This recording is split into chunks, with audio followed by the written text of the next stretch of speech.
people of the internet. Recently, there were some Twitter Files hearings with our good friend of the show, Matt Taibbi. And again, he's not a friend of the show. I just really like him. He was questioned by former DNC chair Debbie Wasserman Shultz. And I wanted to focus on this line of questioning in particular because she pulled a quote from a Joe Rogan appearance that Matt did. So let's watch the clip real quick.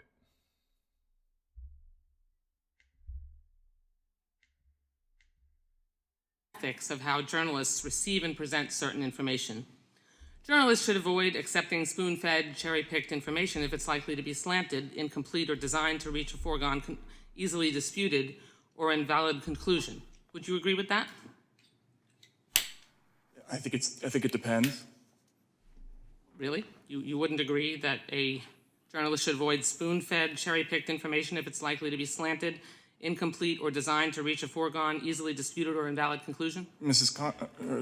Congresswoman, I've done probably a dozen stories involving whistleblowers. Every reported story that I've ever done across 3 decades involves sources who have motives. Every time you do a story, you're making a balancing test between the public interest. Reclaiming my time. Thank you very much. Okay. I ask you this because before you became Elon Musk's hand-picked journalist, and pardon the oxymoron, you stated this on Joe Rogan's podcast about being spoon-fed information, and I quote, "I think that's true of any kind of journalism," and you'll see it behind me here. "I think that's true of any kind of journalism. Once you start getting handed things, then you've lost. They have you at that point, and you got to get out of that habit. You just can't cross that line." Do you still believe what you told Mr. Rogan? Yes or no?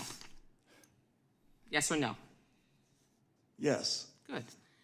Now, you crossed that line with the Twitter Files. No. Elon Musk, it's my time. Please do not interrupt me. Elon Musk spoon-fed No still laughter in the you background. his cherry-picked information, which you must have suspected promotes a slanted viewpoint, or at the very least generates another right-wing conspiracy theory. You violated your own standard, and you appear to have benefited from it. Before the release of the emails in August of last year, you had 661,000 Twitter followers. After the Twitter Files, your followers doubled, and now it's 3 times what it was last August.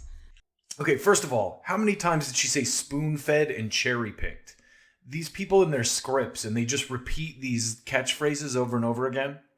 Second of all, she said he was Elon Musk's hand-picked journalist. Well, there's several different people working on these files, and Elon Musk kind of just gave him access to the trove of files. He's not sending him specific information, and Matt Taibbi just found these stories and these things to follow through on.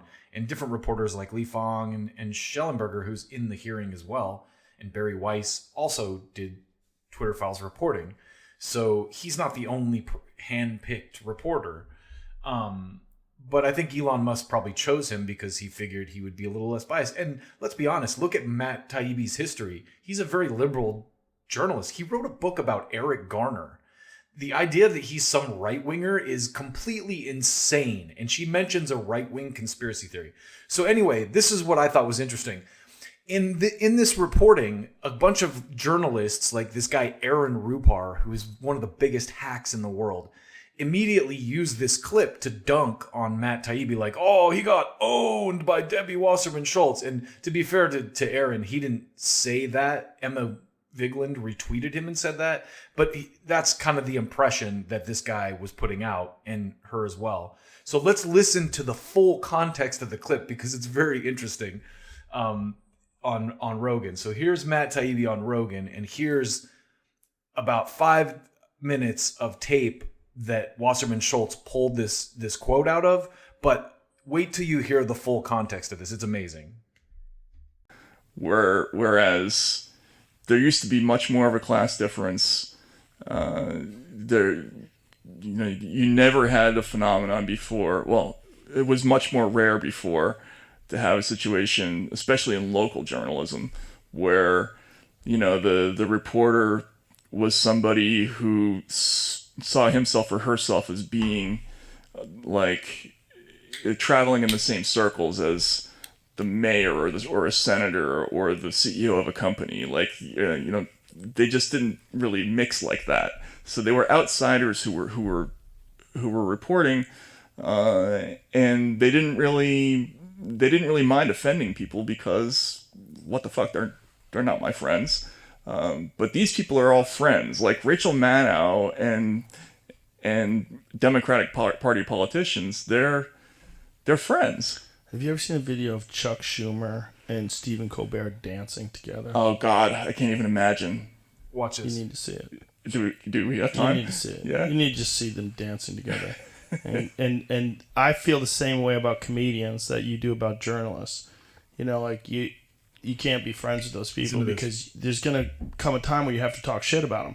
Dennis Miller ran into that with George Bush. I remember being incredibly disappointed because I was a Dennis Miller fan. As a comic, he was a very good comic. And, you know, his HBO special was brilliant. Had some great shit, great jokes, great one-liners. Absolutely. But then he said he was going to give George Bush a pass because he's his friend and he wouldn't make fun of him. Look at this. Chuck Schumer's got the mask on, and look at Colbert, no mask, spreading pandemic viruses. Look, he's dancing. High-fiving and dancing with Chuck Schumer. What is this? Well, what kind of signaling is this? Can you imagine Bill Hicks fucking dancing with a senator? Jesus Christ. Well, Colbert was never Bill really a Hicks, one of my stand-up, heroes. so, I mean, I guess he has that.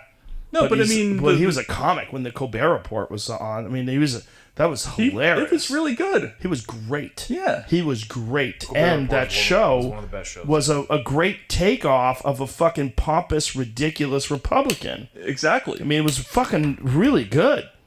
And then when you see this, you're like, wait a minute. What the fuck? What are you doing? Colbert is a What the fuck shallow are you doing? self-parody. And why were you doing the other thing before? Like, Right. was it to do this? Well, I think what happened was, and I'm just going to guess, but I think what happened was he had this brilliant character. It was amazing on The Daily Show. Then he does the Colbert Report. It's amazing there. It's a great show, right? And then they offer him the fucking carrot. What's the carrot? The carrot's a late night talk show. Right. Man, the late night talk show for, I guess, kind of my generation was the thing that everybody wanted. Kimmel and Fallon and all these guys. Like, you got to host the Tonight Show, or Jimmy Kimmel's got his own show. You got your own show. You got the Letterman show. You got the this show, the that show. That was the thing, man. Right. If you could get your own show like that, like you were Johnny fucking Carson. in. If they offered it to you, you took it. Leno, Conan. You Right. took it. But then to be that show guy, he has to be a different guy. So now he's not. Colbert from the show was this genius parody. Now he's just Stephen Colbert. Right. That's who he is. They destroyed the essence by giving him something. The best example of it was when Jon Stewart came on. And Jon Stewart was doing that bit about the lab leak theory. And Colbert is jumping in Keep in and mind, this is stepping from all December over of it. 2021. Well, I'd like to see some evidence of that. Like, he's like fucking up the bit. Clearly, Stewart, who's a great comic, is in the middle of a bit. Right. Yeah, exactly. And Colbert's trying to. He's like, you can see the panic in his eyes. This is not going along with the narrative. So he's hamstringing the bit, Right. which is crazy to see. Yeah, because his whole body is like physically mortified by the idea that he's sending off the wrong signals now. He is the boss of this show, and this show is going to allow this wild, reckless talk about the lab leak. You know, it's a great story that's like sort of apropos This to is all where this. it is. In Seymour Hersh's book, it's his memoir, Reporter.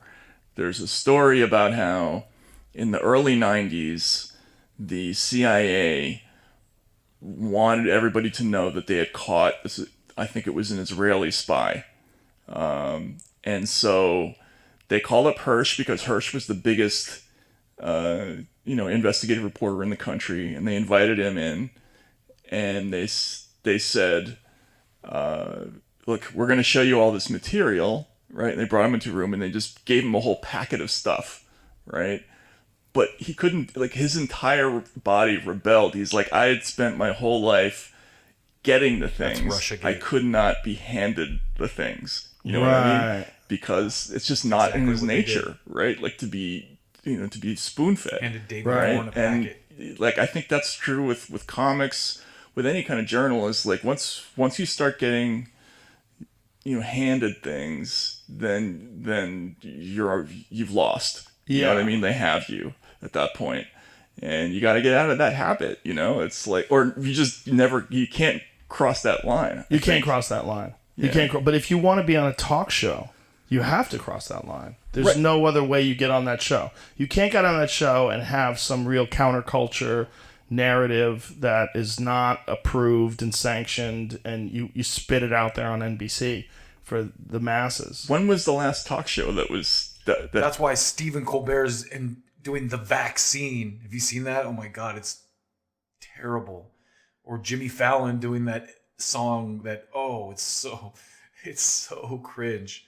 It's just awful. So anyway, what I think is interesting is reporters like Emma Vigeland and Aaron Rupar are hacks, just like Colbert dancing with Schumer here.